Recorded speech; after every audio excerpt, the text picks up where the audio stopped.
પણ એટલું અવશ્ય કઈ ભગવાન ન કરે ક્યારેક તમારા પર એવા દિવસો આવે ત્યારે તમારો જમણો અંગ બનીને તમારા પડખે ઉભા રહેવાના પ્રયત્નો કરશે.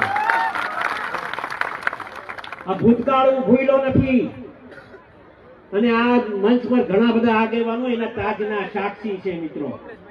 અહીંયા દાસભાઈ છે, હનુભાઈ છે, બધા તાજના સાક્ષી છે. જ્યારે જ્યારે કોળી સમાજ પર ક્યાંક એવો અન્યાય થયો હોય ને તો હીરાલાલ પછી સમય નથી જોતો, ત્યાં પહોંચવાના પ્રયત્ન કરતો જ હોય છે. મોટાભાઈ પરસોત્તમભાઈ સોલંકી રાહ નથી જોતા.